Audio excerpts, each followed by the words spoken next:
Hello and welcome to my channel. My name is Alpha and today we are doing another Pokemon challenge video. Today's challenge will be, can we beat Pokemon X using only AZ's Floette? This unreleased mystery event Floette that is pretty cool looking, I gotta admit, but it is a Floette, now a fully evolved Pokemon, and it was never released, so we gotta cheat it in just like everything else we do on this channel. Like always, we are only allowed to use this Floette, no items. It's obviously not going to learn any HM, so we gotta drop in an HM slave just for good measures.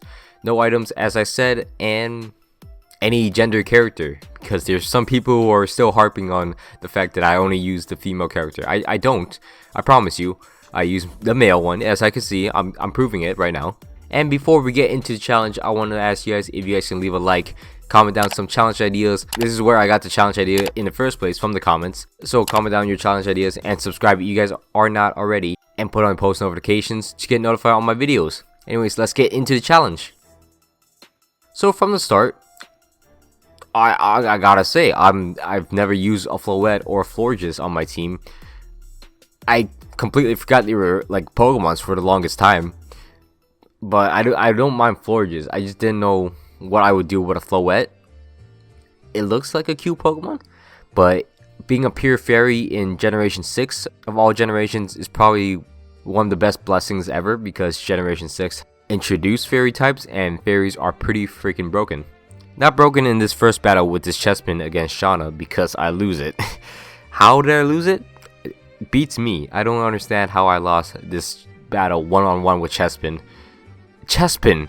Does anyone like Chespin? Come on, please tell me there's someone that likes Chespin, because I feel bad. I don't know. Who prefers Chespin out of the other three? Fennekin's the cutest. Froakie turns to the coolest. Chespin's there. Alright, I'm ragging on Chespin too much. So right, we head into the first bug type gym leader, which is Viola, and Floette's pretty strong. I mean, Fairy Wind, you know, might be a weak move, but is a fairy move, so it instantly kills everything. Man, fairy is one dangerous type. I wonder if they're gonna add any new types in the future. They are experimenting with a lot of like different combination of types, which is cool. I like that, but kind of wants a new type. You know, kind of feels something boring. But it took them, what is it, 4 generations to add a new type? They added Steel in Generation 2, and then Generation 6 they added Fairy. Is there anything in between? They added Dark as well in Generation 2. I don't think they have added any other typing since then. So maybe we're due for one sooner or later. Maybe in Gen 10. Oh my god, Gen 10. That would be crazy. What if Game Freak were to add a new typing, what would you want them to add? And why? That is a comment question for you guys down below. Let me know what typing you would want Game Freak to add. Some unique typing, some mystical typing, mythical typing. But getting back into the video, I really struggle with poison types because obviously I'm a pure fairy type, Floette, not fully evolved. Tough times, honestly, but you get through it. You guys suck it up. It has insane special attack. Did you see that? 103 special attack at level 31. What? That thing is ridiculous. Speaking of ridiculous, do you guys ever wonder, like, the absolute atrocity Game Freak is doing to us? Where are so many unreleased or just ungettable Pokemons just from events that I'm quite pissed off at. Like this Pokemon right here, it has a cool form, and then if you hacked in like the evolved form of Florges, if you ever seen the sprite of it, it's actually really sick. This evolved form of Florges is super cool, but you can never get it ever because it was unreleased, never released to the public for some reason.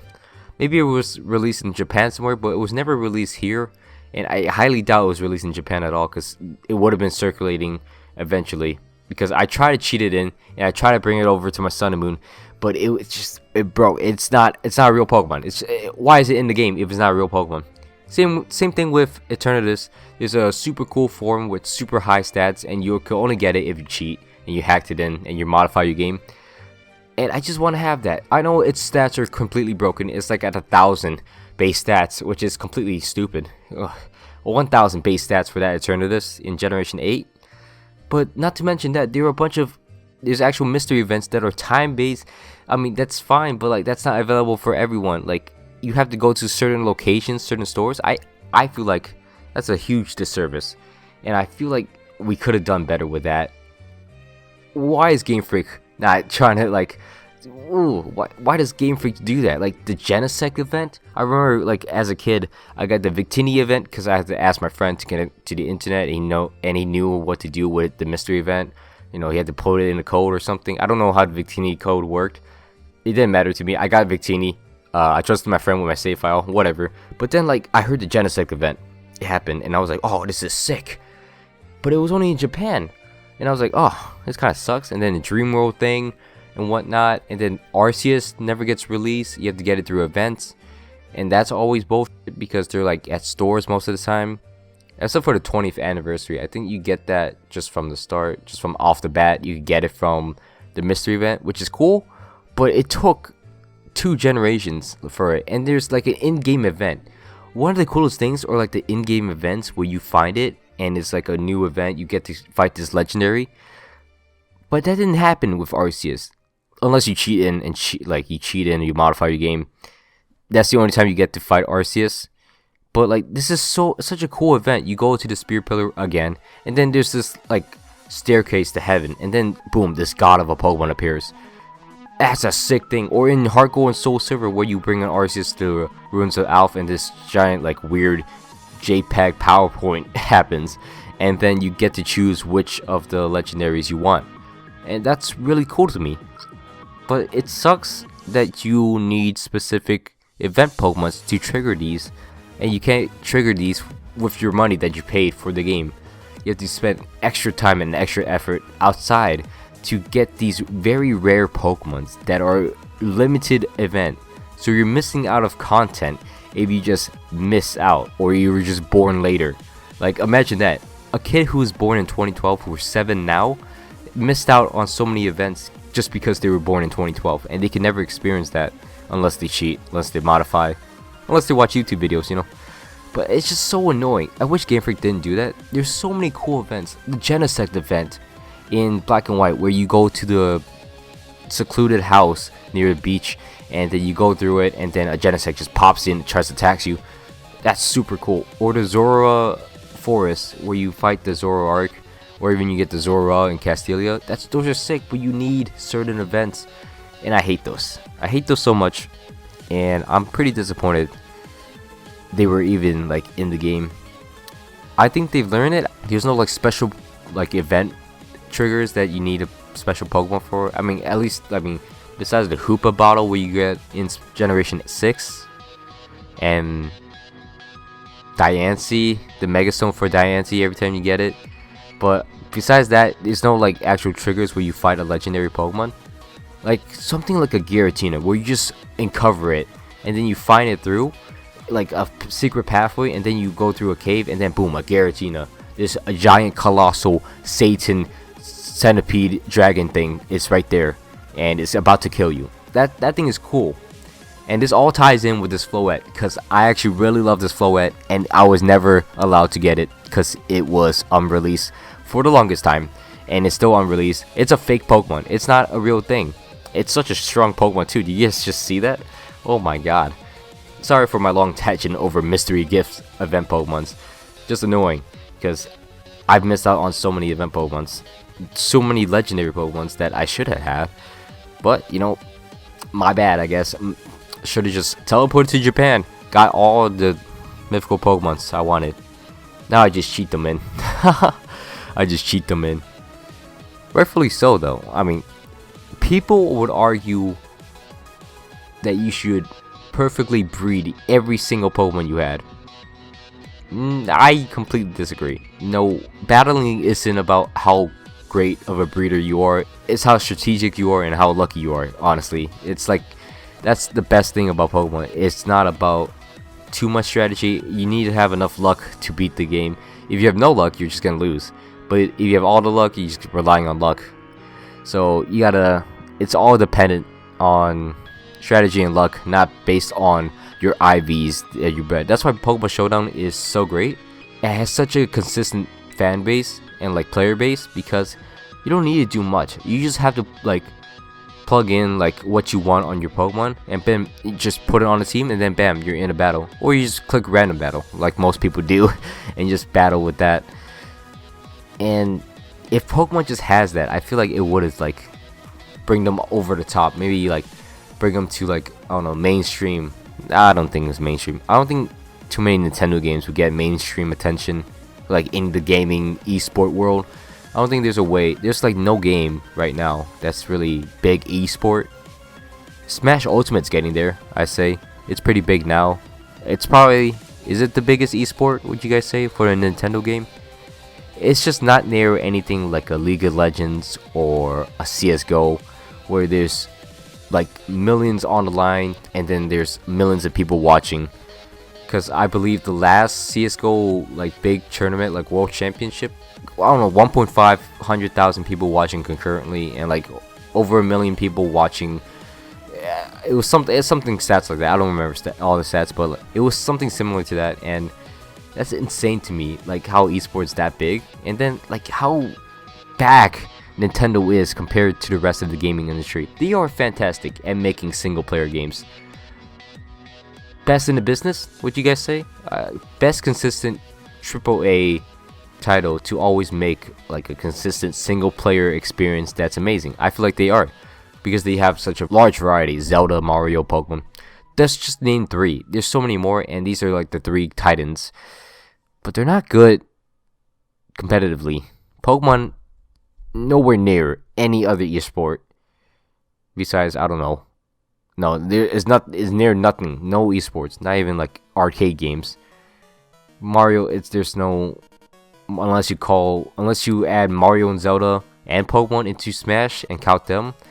I mean, that's not completely like driving home the point that Nintendo has really good esports, because they don't, which is unfortunate. I wish they really had like a strong, large fan base for Nintendo competitive. There's gotta be some sort of audience for it, because people love Smash, and they love the competitiveness of Smash. They love shit talking so much in Smash too. I think it's such a good environment. Well, I mean, good environment to a degree. I mean, people would argue that it is an awful environment, and you know, you could agree to disagree on that. But I'm just saying, I wish there's a bigger esport market for Nintendo games, or just a market like they try to push out better competitive, or just push competitive more. But if they push competitive, would that take away from single player? I don't know. That's tough to say. But getting back into the video, the 2 tangents are done. I like this new format. You know, we get to talk about a relatable topic to our challenge, and I also don't have to baby you guys in step by step what happened. Obviously, I cleared through all of the gym leaders. If you guys want to know what happened, I'll always highlight exactly what happens in each of the gym and each of the battles, so you guys know what happens. And I don't need to walk you through that I'm just calm minding in front of all the Elite 4 members and like sweeping them with my Floette. My Floette has Wish that obviously you've seen throughout the challenge. It is undeniably such a good Pokemon for this challenge, because it has constant recover. It has a setup move. It has a stab move that hits every single type, and I don't know, secondary move to hit anything that I want. A Magical Leaf as a secondary move. Only thing is, it has limited PP, and that's the only bad thing, because I didn't run into a lot of ethers into the game. I didn't pick up much items throughout the game, so it's not a big deal, but that's just the only flaw with it. But other than that, this thing is a monster. It does help that it is stupidly over level. I'm 20 levels over the Elite 4, and that's just not my fault though. I feel like that's not my fault. I don't have XP share on. It doesn't matter either way, because I'm using one Pokemon. But even when I played Pokemon X for the first time in 2016 is the first time I played the game, I believe. And when I finished the game, I had Pokemons over level 80. All 6 of my Pokemons over level 80. Probably 85. Over 85. Around 86. 83 to 86 is probably the level range. And that's ridiculous, because when I saw it, I was like, oh, the Elite Four must be very challenging. And boy was I wrong. I was majorly wrong. That I could not believe it. I obviously steamrolled through the game. You know, I enjoyed the game, but I had trouble playing it back because it was so boring. It was so numbing after the first magical experience. Because, you know, I obviously had so much fun playing it the first time. I actually maxed out full hours. Like, I think I maxed out at 999 hours, 59 minutes on this game. Because I did max it out, and I still kept playing. Most of it is definitely AFK, me just farming eggs. Because I did a lot of egg shiny hunting, where you just hold down, like, the C-pad, which I don't think it's good for your C-pad. Like, the circle stick. If you, like, put a coin into it, and it holds it, like, up. And then you just go around Lumino's tower, and you hatch eggs. I mean, I guess I was too lazy to just hold it down for, like, a minute while it hatches. I also did this to level up my Pokemon because I wasn't a good trainer, and I also took forever to train up to a high level. I never hunt in the Safari Zone to get shinies. I didn't really do that. Oh no, my first playthrough, my team was Charizard, Blaziken, Greninja, Talonflame, Malamar, and some other Pokemon, Garchomp, and that's my team. I got a shiny Malamar, my first playthrough of the game. I was running through, I wanted it Inkay because I thought Inkay was cool. And I was like, oh, I was going to get an Inkay. Boom, shiny. I was like, what? I got a shiny Inkay, my first ever playthrough of Pokemon X, and I loved it. I'm not good at team building back then because this was actually before I started playing competitive Pokemon. But that doesn't excuse me for having 3 fire types, Talonflame, Blaziken, and Charizard. I'll say this, Talonflame is the regional bird. I always used to play with the regional bird regardless. Blaziken was the event Pokemon you got for getting the game back then. If you go on Mystery Gift, you get a Torchic in the Pokemart. And Charizard is what you get, or I mean Charmander is what you get if you beat Professor Sycamore in the early games for your Mega Evolution. So you could Mega Evolve Blaziken from the event, and you could Mega Evolve Charizard from Professor Sycamore. So that's why I had those 2 on my team. I also really love them. Ironically, they fought in the anime and Charizard lost, but Charizard's cooler. I gotta say this. As much as people overhype Charizard, I gotta say, sometimes it's proven right because it's such a sick looking Pokemon. You gotta admit, like, there's a reason why it's overrated, because it's actually really cool. Unfortunately, something not cool is Diantha. Diantha seems pretty weak to me. I don't know, I wish it was something cooler. I mean, she is, like, the end boss, and it just feels like she might be the worst, which is not good because she has a diverse team, or somewhat diverse team. Her main ace is a fairy type, and there's a champion in Johto that's all dragon, and somehow all dragon has 3 of the same Pokemon, and somehow he's cooler and he's stronger than this. There's just so many things wrong with Generation 6. I made everything good with Generation 6 video. That doesn't exclude the bad things of Generation 6. There's a lot of bad things about Generation 6 that I've come to terms with over time, because I always saw it with, like, red color goggles. What's the saying? Red velvet, red roses. This is staying in the video. I need help with this saying. I don't know what it said. I always saw it as like a really good game and almost perfection, and I thought it was blasphemous to think anything wrong of it. And, you know, sitting down and playing it again and again and again, I saw a lot of flaws, and I can see where the criticism come from. Is it low? Is it near the bottom of the tier list of Pokemon games? It's hard to say. All I know is Pokemon Let's Go is by far my least favorite game. Maybe one day I should do a review on it, and I should just shred into it, because I have never finished Let's Go. That is the only mainline series Pokemon game that I have not beat. Actually, no, I take that back. I haven't beat Generation 2 because I don't like it. I don't like Gen. I just play Heart Gold, Soul Silver. You want to play Johto? It's so much easier. It's so much better. Like, there's no point for Generation 2 to exist. I've been over that. And then Let's Go Pikachu, Let's Go Eevee. Those are awful games. Maybe I will dive into those games one day, but until that day, I'll leave you with this. Thank you for watching all the way to the end of the video. I'm so glad you guys listened to my ramble, and I'm so glad you guys went through it all. Let me know what you guys think about all the topics. You could take out any section of it and comment down and let me know your thoughts on it. I would love to. It brings the discussion from the video to you guys back to me, so I can understand your thoughts and you guys can have your own opinion into my thoughts as well. Everyone's happy. And also, while you're there, don't forget to leave a like and comment down some challenge ideas for me. And also subscribe if you guys are not already. My name is Alpha, and I hope you guys all had a great day. Peace out. Happy holidays. Whip.